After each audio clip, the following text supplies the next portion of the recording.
All right, we're live. What's up, everybody? Welcome to the channel. You can stop by every week for sales, mental health, and personal growth hacks that you can chew on like snacks. And one of the key themes of the channel, one of my mantras is sell more, live more. So super excited to have Tom Nawara. I'm trying my best, brother, to No, it's pronounce it. good. Yeah. Was that okay? Yeah. We go back, we sold together at Google Cloud, and he went on to sell a pretty elite sales role for Amazon. That's where he is today. And he blew up on TikTok as Tech Sales Tom, offering advice on how to break into tech sales and make a lot of money and be successful. And, one thing I've said in the channel is that sales and personal growth go together like peanut butter and jelly.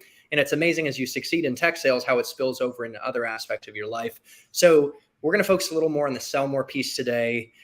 Super excited to have Tom here. Tom, want to say a quick hi. How's your new year been? It's been great. Very, very busy year, but a strong start. So it just wrapped up like a bunch of account planning for this year, and then also just doing more planning for the TikTok channel and some other ventures that I'm doing on the side as well. Yeah, so we're gonna have to dig into those other ventures at the end and point the audience to your resources and your TikTok as you're putting out great content. So what was before I want to hear your backstory, but let's dive into what was your day like today? A day in the life. Sure. I mean, we actually had to push this call back because you were wheeling and dealing on calls. So Yeah. So day to day. So I manage two pretty large accounts. So we had an account readout session for one of them. So it was about 2 hours deep. So spent like the last month and a half or 2 months developing an account plan for the overall account strategy and all the different teams that are going to be pulled in to make the account successful. So spent 2 hours with senior leadership, going over the account plan, answering any questions that they had, getting additional feedback and advice for changing up our approach. So I did that, and then I had a couple partnership meetings, meetings with customers as well. A bunch of emails, pretty typical. Did some assigned training. So in corporate roles, you'll always have training that's always assigned. that's fun. You're not only learning just to get in, you're going to be learning continuously throughout the job. So I had a little bit of that to do. And then also had a couple partnership meetings related to the TikTok content that I put out as well. Very cool. Yeah.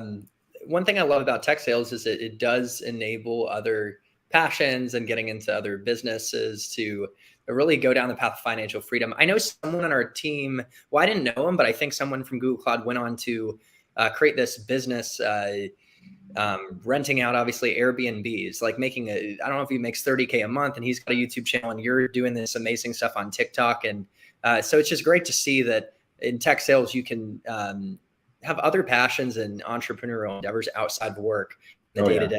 I'd love to know, and the audience would love to know your backstory. How did you end up getting to where you are today? Because it sounds like you're working with lighthouse accounts. What was the journey, and what did you learn? Yeah, so I kind of had an interesting journey. So I studied biomedical engineering in my undergrad. Had the longest plan to go into medical school. Actually wanted to be an anesthesiologist, and then all the way up until senior year, did the MCATs, applied to med school. Decided it wasn't really it for me anymore. Maybe I had a little bit of burnout from all the intense schooling and everything. So I ended up going straight into industry. I worked for National Instruments, actually in Austin, Texas, on the tech support side as an application engineer. From there, actually, while I was there, I kind of was thinking about what did I want to do with the rest of my career. So I explored a couple career paths within the company: technical marketing, advanced engineering support, product development. And I had written off sales almost completely just because I didn't have any firsthand experience. And I started shadowing some of the sales folks, and I realized that, tech sales or software sales is a whole completely different ballgame than car sales or insurance sales. It's a lot more about understanding the customer's business, understanding their challenges, and presenting value versus some of in those other types of sales, you have more high pressure sales techniques. It's more about high volume versus building longer term relationships. So I immediately kind of enjoyed that type of work. So I moved into a sales role within that same company. Started off as a SDR, pretty typical. But I made sure to blow out all the metrics that I was being measured against, and I was able to get promoted to an inside sales rep closing position within 10 months, which was definitely a bit faster than normal. And then once I was there, was doing very well. But then I realized that you make a lot more money in software versus hardware. We mostly sold hardware, but there was some software that was being sold. So then I basically treated the next job hunt like sales itself. I think I applied to 40 or 50 different positions. Basically prospected into those roles, identify who would be the hiring managers, how can I leverage my, position myself better. And then I was able to get a sales engineer role at a cybersecurity startup, and that was kind of my first foray into tech sales or software sales. Did well there, got recruited to join Google, was on the Google Cloud sales team with you as well. And then from there went to a fintech as a sales engineer. So I went from a sales to sales engineer, and then back to sales, and then sales engineer. And then currently I'm at Amazon Web Services on like the sales side. So then I was able to leverage the network that I built over the years, got a referral into AWS, and then I was able to land a fairly senior sales role within like their strategic and global accounts vertical. What a great journey. I think it's very useful for people to see your trajectory, what you learned along the way. And you're now at the epitome of tech sales, really, at a top company like Amazon. Obviously, just a really lucrative opportunity, an opportunity to work with great clients. And like you said, I like too that technology sales is consultative. You're not being a used car salesman. It's not pressure, high volume, and transactions over relationships. You actually build relationships. You can use your brain, and you're a smart guy to come up with things. And then, so you have worn a lot of hats. You've done different roles. You've done technical roles. What has brought you back time and time again to sales? Like, what are the top reasons to get into sales specifically within technology, if you were to tell someone who doesn't know much about the opportunity? Yeah, I think for me, like the biggest draw is the clear line between, or the clear connection between like the effort that you put in and the results that you get out. So in sales, your performance is basically the quota attainment that you get. So it's like the output is, you can't really argue with like the level of output that your work is putting out. If you're hitting 200% of quota, then clearly you're doing something right. But on the flip side, let's say if you're more like on a direct engineering role, I find that like performance can be a bit more subjective. Kind of maybe depends on how your manager is reviewing your performance. You could, in some cases as an engineer, you can put in twice the effort and you might only get, another like 15%, bonus on top of your normal compensation. Yep. Whereas in sales, if you put in twice the effort, typically you can double your quota attainment and then get paid double. So there's kind of like that one-to-one relationship from performance and then pay. Yeah, that's such a great point. And what drives you to be successful in sales? And what do you think it really takes to succeed for people who aren't familiar with the industry and they're thinking, oh, do I want to get in sales? For example, I had someone on YouTube in the comments say, like, should I do a technical role or a sales role? How do you know? And like, what drives you beyond just money? Sure. Yeah, I think there's a couple things. I think a competitive nature is probably pretty important. Money is also important too. I think like if you're not actually like very like money driven, then you might not have like the competitive drive to like really exceed like your quotas. So like the reason why they set like very lucrative payouts within tech sales is they want to incentivize that type of behavior. A company would love for all their reps to hit 200% of quota and make a lot of money, because you're going to make a lot of money for the company themselves. So I think that's really important. But other things that would be important too would be like having a very inquisitive mindset. So you're always going to be learning within tech sales. If you want to be a good consultative partner, you should be asking a lot of questions to your customers in terms of why they're doing things a certain way, getting a better understanding of their business, of the problems that they're facing. So I think that's like a really important trait to have as well. So Another question that I have is, how do you break into the industry without experience? And now I've had some people reach out to me that have sales experience, but they're not in tech. Yeah. And then there's someone who's coming out of college who doesn't have working experience. And I was fortunate, by the way, to get into the BDR program out at a college with Oracle. They're class F, and Yeah. it sounds like you started in a BDR role too. Yeah. So for folks looking to break into the industry, whether they have some sales experience or they don't at all, could you walk through the steps? I know it's a loaded Yeah. question. How do you start from square one? I mean, there's a lot of value in this. Yeah, there is. Yeah. So pretty much everyone's going to be starting off as a sales development representative or business development representative. So that's like the entry level role where you're early on in the sales cycle and you're qualifying both like inbound and outbound leads.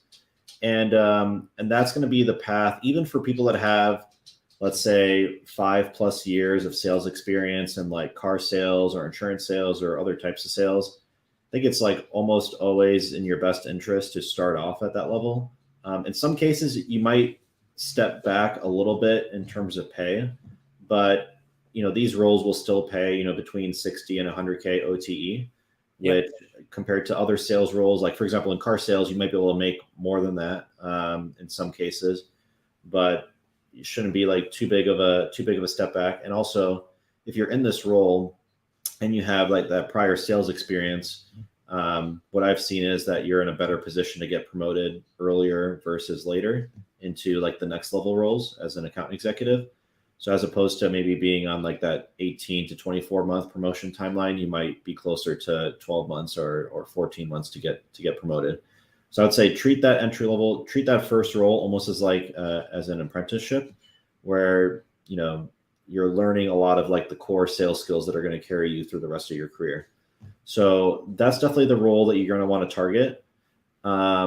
Many companies will hire people into those roles without prior sales or tech experience, although the larger companies like the Googles and the Amazons, even though they have entry-level sales roles, they still typically hire people that have 3, even upwards of like 5 years of tech sales experience into those entry-level roles. So like the entry-level roles at like the big companies are definitely like a tier higher than the entry-level roles at like smaller startups, for example. So if you don't have any prior tech experience, I recommend focusing on like local startups. So there's a couple of great resources out there, like Built-in is a great website. They have different versions, different hubs of the website. So there's like Built-in NYC, builtinaustin.com, and they highlight the biggest like or the hottest like tech startups within the city. So you can go ahead and build out, I would say identify a list of like 20 key startups that you'd want to work at. A lot of them or most of them will have sales positions, but they might not have sales positions posted year long. But these startups typically, they're always looking to grow. So if they come across someone who's hungry and willing to learn, then you'll at least get put on the radar for any like future positions. So do your research on those like 20 or so companies, and then reach out directly to like the sales managers or the hiring managers for those companies.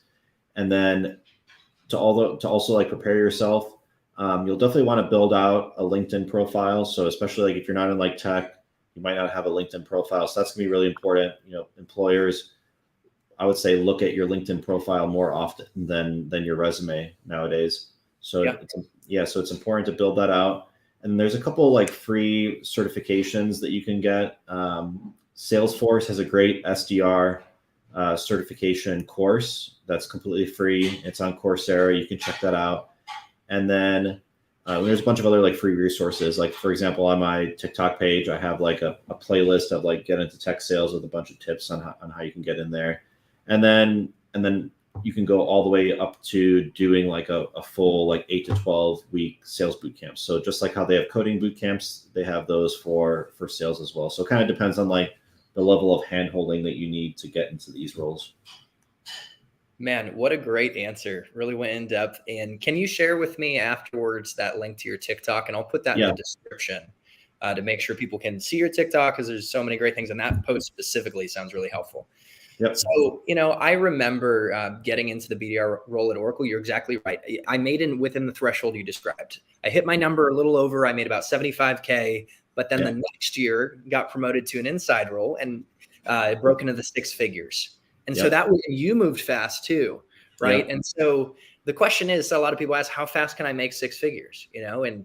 I in some cases, like in my case, it was about a year, maybe Yeah. similar for you. But what do you think is realistic?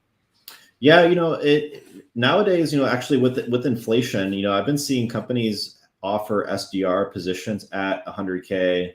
Yeah. Like I know like a couple of my followers, because I do a lot of like offer reviews for people, and there were a couple lately that have gotten offers at 105K OTE as an SDR with no prior experience. So Wow. yeah, and then even outside of that, most of the SDR positions, they're actually in like that 80. A lot of them are in that 80 to 90K range right now too. So they get fairly close. So you can get pretty close as an SDR, and then it'd be pretty hard to find an AE position that paid less than 100K OTE. Yeah, that's incredible. SDR role entry level that could make up to 105K on target earnings Yeah. if you get your number. Yeah. And then, yeah, the AE roles definitely. Don't you think any type of account executive or account manager, you're probably going to hit in the 100K range if you hit your number? Or Oh yeah. I guess not always, but if it's a decent tech company.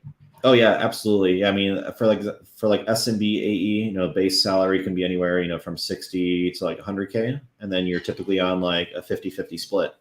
So, your on target earnings would be, 120 to 200K, but it ranges a lot based on the company and based on your prior experience. But yeah, for sure at the AE level, you'll at least be at 100K OTE. Now, not to steal your thunder, but I saw a post and you've been making over 200K for years. That's incredible, right? Yeah. What does it take to get to that level? And then I will say too, I remember someone at Google, an FSR, she made $2 million in 1 year. Now she walked into what we call a bluebird in the industry. Yeah. Where it fell in her lap and she actually came from Salesforce, but it was incredible. And at Oracle, I knew a guy, one of my mentors, who would flash his W-2 and he made over $1 million, Yeah. right? So what does it take to get to the 200K range? I mean, we're kind of getting people dreaming here. And we also want to be practical and realistic. And I mean, gosh, there's some roles you can make upwards of $1 million. So. Oh yeah. Yeah. Let's say to get to the 200K role, you pretty much need to get to like the enterprise level, enterprise AE. So that's going to be, a few years down the road. So let's say, it takes you, a year or two of being an SDR to get promoted to like an SMB or mid-market AE. And then you do that for another 1 to 2 years. And then you get promoted to an enterprise AE. And once you get to that level, to actually, 200 to 300K OTE is pretty standard for what companies are offering. But if you're a mid-market or SMB AE, what you need to do is you need to show proficiency with working on long, complex deals with multiple stakeholders, focusing on like larger deal sizes, because those are typically the types of deals that hiring managers are going to want to look for experience with when they're hiring for enterprise AEs. What do you think is the biggest difference between those roles? I'm assuming from what I've seen is you have more transactional, more volume-based deals. They're not as complex. And then enterprise, it's like very intentional. You're mentioning doing these crazy account plans, aligning different teams. Yeah. Talk about the difference, like what it would take and what skills would need to be developed to get to that next level. Yeah, a lot of the skills, they actually come like on the job, just because, at the enterprise level, I think specifically one of the big differences between that and like SMB, for example, like you hit the nail on the head in terms of like being transactional versus being complex. But I think the biggest thing is at the enterprise level, there isn't necessarily always like a playbook for how the sale needs to be done. You're going to be working on a lower volume of deals and customers. You're going to be spending a lot more time understanding the customer's business and coming up with like very specific strategies. And that's the reason why like enterprise pays so well, is because these deals can be long and complex. There needs to be a lot of like brainstorming and creative thinking for understanding the solutions and how they would fit in with the customer's environment. Because when you get to that level, it's usually you're not going to be selling like an off the shelf, out of the box solution that's going to work without any like heavy customization or configuration for the customer's specific environment or their needs. So is there a sales methodology that you have adopted, or is your approach to sales, the way you interact with customers and deals, Yeah. is that shaped by different methodologies, or is it just the Tommy special? I'm sure it is, but I don't know where I came up with that from. Yeah, no, yeah. I mean, I think every rep ends up kind of developing their own specific style, but the challenger sales methodology, I think, has really resonated with me. And a lot of like the bigger companies have adopted that methodology too. I know when we were at Google, we had like the Yeah. corporate training for challenger sale. Yeah. And Oracle was, you can't teach a kid to ride a bike at a seminar, or technically the Sandler sales methodology, Yeah. which is rooted in, that one? Yep. Yep. Yeah, I've The, done that one too. the Yep. pain funnel. So I actually just released a video prior to this on the top 3 B2B tech sales books. And granted, take it with a grain of salt, right? Because there's different ones that I mentioned. Challenger, Sandler methodology. You can't teach a kid to ride a bike at a seminar. That is a mouthful. And then finally, there's a book called New Sales Simplified. Have you heard of it? I've not heard of that one. No. That's a really good one. I know HubSpot. I saw an article. They said, "Oh, this is the second best book after Challenger," but that's helpful, Tom. Now, if we go back to the beginner or someone who's trying to figure out like what company do I want to work for in technology sales, I want to get in your head on how you approach that. I have a friend who's a teacher that wants to get into tech sales. I'm amazed. It's just like a wave, and so many people are asking, like, I want to get into tech sales, and I'm thinking, here's my thing, and riff off this. It's like you're in education. Well, what if you look at a VC that invests in ed tech and maybe align your passion and see if they're hiring? Obviously, geography is important, but and you look at the financial health of the company, the funding. But can you riff on this? What else do we need to look for? Yeah. So great. Yeah. So glad that you brought that up. So I always recommend people, like when they're trying to like do like that type of like career pivot, to see if they can like leverage their background. So I've had a few teachers reach out to me as well. And I recommend like ed tech, just because, there's 2 different things you'd be looking for. Like when sales managers are hiring reps, they're either looking for direct experience, like selling a competitor product, or experience with the customer base, or experience like selling into that customer base. So another example would be like an insurance sales rep. Even they might be a good fit for a software company that sells like a software platform that would be used by insurance sales reps themselves. So like they know, it would be very valuable as a sales rep to know the exact persona of who you'd be selling into.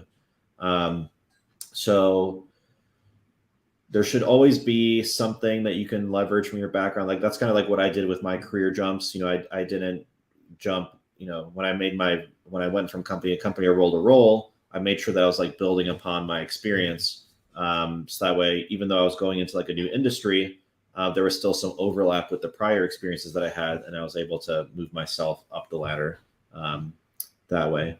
But in terms of like evaluating companies, if you want to like eliminate your risk or reduce your risk working at a startup, a good one to target would be like Series A or Series B startups that are funded by like tier 1 VCs like Sequoia or Excel. You can search like tier 1 VCs on Google. You'll see a bunch of them, and then you can just go by one and see where they've invested lately. So these tier 1 VCs typically do a lot of due diligence when they're evaluating which companies they want to invest in. Typically, they're only investing in companies that have like a solid leadership team as well. So that's another important thing to look at. You can certainly do well at a startup where the leadership team is, this is their first startup, but oftentimes you don't necessarily want to be in that situation, just because they're going to, they have a lot of learning pains that they're going to be going through themselves. So if you join a startup where, the leadership team is, this is their second or third startup, they've kind of smoothed out the process quite a bit. And then the other thing you'd want to look for, a good question to ask, is what type of sales training and enablement do they have for their sales teams? I've seen this happen before. One of the startups that I worked at before, actually, unfortunately, they didn't do like any sales training or mentorship for the most part. Like the sales director who was supposed to be doing that was, very focused on closing deals themselves. And because of that, they didn't give like the training and mentorship that like the SDR team needed. And in a matter of, I think it was like 3 months, like the entire team of like 6 SDRs all like left the company because they weren't getting like the career growth and guidance that they needed. That's such a good nugget. Training is very important. It's Yeah. foundational. And I got that at Oracle. If I didn't Yeah. get that training, I would have been like a fish out of water. Oh yeah. I guess that metaphor makes sense, right? But I would have struggled. So I'm Yeah. very grateful for that. So you're saying there's a lower barrier to entry for a startup and maybe a local startup, but also, training is important. And at these big companies like Oracle, Yeah. Dell, Yeah. these are a little more traditional and they're trying to adapt in a cloud world. Yeah. Then you've got Google Cloud. I mean, technically we had that out of college program. I don't know if it's around anymore though. But what are your thoughts on the bigger companies, like where it could make sense? I know you said that they're often looking for a little more experience, but Yeah. how do you know if that's the move? Yeah. I mean, if you have the option of like, if you're evaluating positions between, let's say, a bigger company and a smaller startup, if it's like the first position, I usually recommend the bigger company just because you're going to have a bit more structure, especially on that first role. I think what you should be focused on is developing those like core sales skills. And it's going to be good to have like a name brand on your resume as well. So one of the things that you'll be doing as like a sales rep, because I've sold at a couple startups, when you're selling at a startup versus a big company, you spend a good amount of time building trust with the customer, just, telling the story about the company themselves versus when you're selling for a big company, there's already that innate trust in the brand. Yes. So it's one less thing that you have to worry about. So if you're starting at like a big company, you don't have to worry about building up that trust with the customer. Instead, you're just focusing on your individual sales skills. So once you actually know what you're doing as a sales rep, then in my opinion, it makes sense to go to a startup if that's what you want to do. That way you only have to tackle one thing at a time. I totally relate to the name brand versus a startup at Google. Yeah. Wow. It was easier, a lot easier to get a meeting. Imagine you get an email from Google that stands out, right? Yeah. And the association with the brand is one of the most innovative companies in the world. You just want to hear what the Googler has to say. In fact, there was an expectation on us to be smart. And I'm like, oh man, I hope I live up to this expectation, because we're Googlers. But I found at the startup I'm at, which actually has been incredible and it's a wonderful company. People don't know the name yet. And we're really growing, but it's just, you need to be more skillful. Yep. And speaking of, I remember when I saw a recruiter reach out to me from Google Cloud when I was at Oracle, and that was an incredible feeling. And all he had to say was a sentence or two. Of course, I wanted to talk to Google. What I remember, Tom, is that I knew it was time to leave Oracle. I hit a point where I'm like, I want to work for a company with a good mission and values. I've kind of cut my teeth and developed some skills, and I want to go to a place where I can grow. And I knew I wanted to go to Google. And what I actually did is tweaked my LinkedIn, knowing they were recruiting from Oracle, to use buzzwords that actually I believe were picked up by a search or algorithm or something. Oh, yeah. It's so funny, the timing. And so what I'm leading to is how important is LinkedIn? Like probably more so than a resume. Like, or how do people use LinkedIn to get opportunities? Oh yeah. So I would say, I don't have like the specific stats, but I do know that a significant number of positions are actually they're filled by candidates that are sourced by recruiters via LinkedIn versus like direct applications. Mostly because the recruiters they already know the specific keywords that they're looking for. I think I've heard like in some places, they only look at maybe 10% of the applications that are actually submitted by applicants. And then the majority of their positions are actually filled by candidates that are sourced by the recruiters, and they're filtering it down that way. So actually all of the positions that I've gotten past the first level position, the new grad position actually came through recruiters reaching out to me directly on LinkedIn. And then I got into like the interview pipeline through that method. So definitely really important to build out the LinkedIn profile, especially after like that first job, because what you'll find is a lot of like the great opportunities, they're gonna come via inbound versus outbound. I found that to be the case as well. Yeah. So I have a few more questions and then we can wrap up, and I'm fishing for those questions. Okay, I got it. You talked about reaching out to recruiters or even people that are working at the companies you want to break into, and that's actually sales. It's kind of cool, Yeah. being Oh yeah. proactive. Can you talk tactically about how you do that? It might be a little nerve-wracking for people, but Sure. yeah. Yeah. So tactically, so I think I kind of touched on this a little bit. So you want to definitely treat like the job hunt as like a sales process itself, where you're the product that you're trying to sell. Mm, So start off, especially for that first position, it's definitely the hardest to get. So it's important to recognize ahead of time that it's going to take a good amount of effort to land that initial position. So it might require you to apply to 30 or 40 different positions before you go ahead and nail an interview and then get an offer. So you're going to have a little bit of like a volume based approach, but you also want to be deliberate with your approach too. So I would say build out a list of 30 or so companies that you would want to target and work at. I recommend narrowing down on a specific vertical or industry, so that way you're kind of minimizing the interview prep that you're doing. So one example would be maybe cybersecurity. If you're interested in working for a cybersecurity company doing sales, you can narrow down on cybersecurity startups. Another example might be like fintech or health tech companies. And then from there, what you'll want to do is one of your goals should be to get a referral, because the referral will definitely help a lot in terms of your chances of getting an actual interview. So for each of those companies, you'll basically just be going through on LinkedIn, and you want to basically get a list of probably 2 or 3 individuals that you want to target for kind of your outbound or prospecting.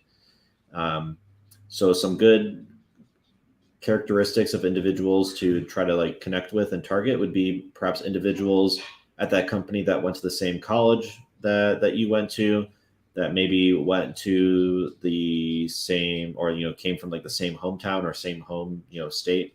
That would be like a great kind of connection. Another example would be if you found like an interesting piece of content that they recently published, you can use that as a potential intro.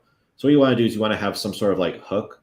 So when you like reach out to them on LinkedIn, for example, you don't want to go ahead and just ask for the referral right off the bat. Instead, you kind of want to work into it. So if you found that there was an individual that went to the same like college as you at one of the target companies you want to work at, you want to start off with like kind of like an inquisitive type approach. Say like, hey, I noticed that we both went to like the same alma mater.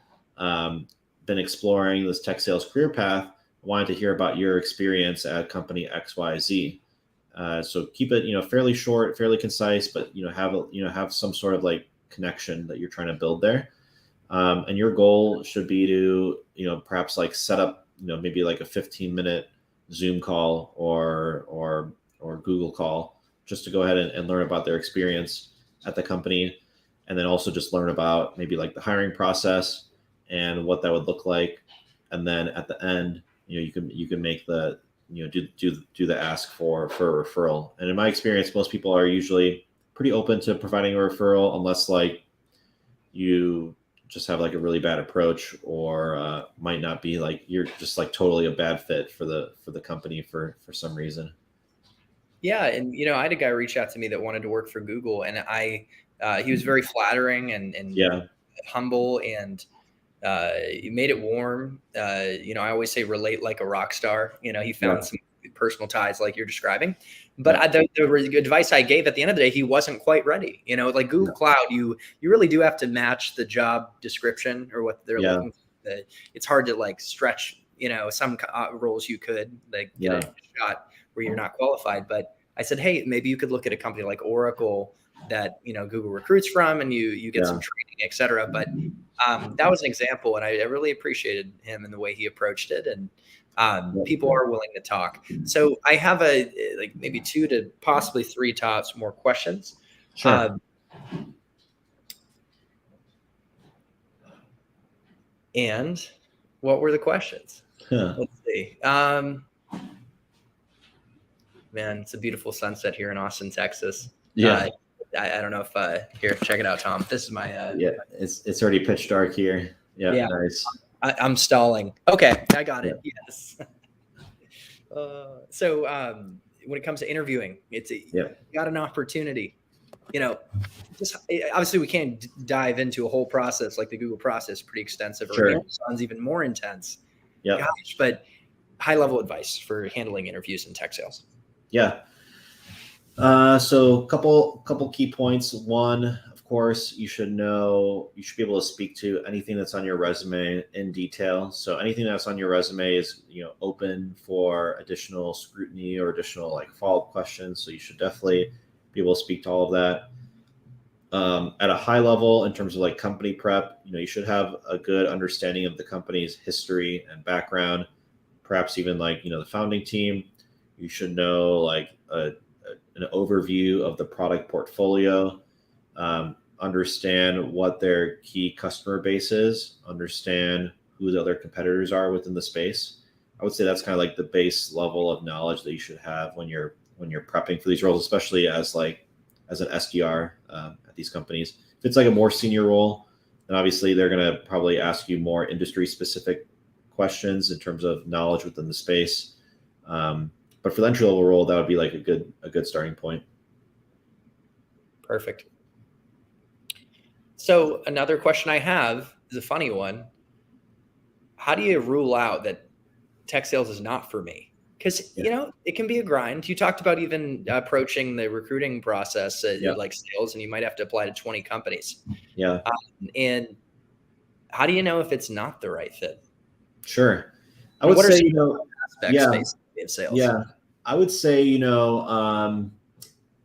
if you don't like talking to people a lot, like if you like just, putting your head down behind the keyboard and then, and then typing away, or if you don't enjoy like the personal like interactions within work that are like kind of like outside of your day-to-day responsibilities, I would say like that might be an indicator that you might not be a good fit. I think another one would be like if you get like easily frustrated with processes, probably not a good fit either, because you're going to be dealing with a whole bunch of different processes within sales. Some of them more frustrating than others, but that's just the nature of the job itself. I would say another thing would be if you're not very coachable and not very receptive to feedback, that could be a potential issue as well, just because you're going to get a good amount of coaching, especially when you're just starting off within the role. There's a lot to learn, and there's going to be a lot of like real-time feedback that you'll be getting. For example, if sales manager is sitting on a call and providing, listening to like your customer interaction, and then providing feedback afterwards, that's a pretty common training method that you'll see like early on. Yeah, I got feedback today that I need to be more polished with Salesforce. Yeah. So there's, and speaking of operations, that's something that isn't too sexy about sales, right? You got to keep your things up to date operationally, so leadership can see what you're working on. And so that's an example, but really helpful. Man, we have so many nuggets in here. I'm going to re-watch this video myself. And for someone who's been in the industry, it's helpful. And so the final question is just tying into your vision and what you're excited for. And maybe relating to your TikTok and how you're enabling people, and where can people find you? And of course, I'll link your TikTok and any other resources in the description. Yeah. So, I mean, where I'm most active on right now is TikTok, but then also Instagram. So TikTok's where I, put out, most of my content. And then on Instagram, that's where I do a lot of like the one-on-one interaction with my followers. I probably get like some days up to like 50 DMs a day. And I try to respond to, almost all of them. Wow. Most of them that are reaching out are somewhere along the lines of, how can I get into tech sales? Or can you give me some advice about the specific situation that I'm facing at work? So I really enjoy that aspect. And what I'm looking forward to personally is just building that out, building a community out, like that's a bit more scalable. Because right now it's mostly me handling everything. Also built out like, a small Discord community. I think it's like 3,200 members right now. But I've been meaning to go ahead and build out like kind of like a moderation type framework that would just make it like a bit more sustainable And then I'm also going to be working on like a few courses, potentially partnered with a few other companies as well. So just kind of like filling in that gap between, because right now you basically have the really in-depth corporate training programs like Sandler or Spin Selling or Challenger Selling, but those are only really available to people already at like these top tech companies that can afford to pay, these large amounts of money to these training companies. There isn't really too much out there in terms of like self-paced training, like there is, for example, in software engineering. In software engineering, there's a ton of great content out there and great training material. They even have like free boot camps, for example. So one thing I'll be doing this year is kind of like building out some content that can kind of like fill in that gap. And then perhaps that would be like targeted at like sales folks, for example, that are in non-tech sales, but then want to get into tech sales, or also people that are in like very entry level tech sales positions and they want to position themselves to get hired at a place like at like a Google, Amazon, or Microsoft. And that is a life-changing opportunity. So I love the difference you're making. You're making technology sales and everything that comes with it more accessible to more people. I'm all for it, man. Really excited for you. Everyone, make sure to check out Tom on TikTok. I will link it. We'll probably link your Discord too, and keep an eye out for his courses. As you follow him, I'm sure they'll come out down the road. So much more insight, even beyond what we talked about today, but this was golden. And guys, of course, make sure to subscribe for weekly sales, mental health, and personal growth hacks that you can chew on like snacks. Happy selling and happy living. Thank you, Tom. Thanks, Chris. Cheers, brother.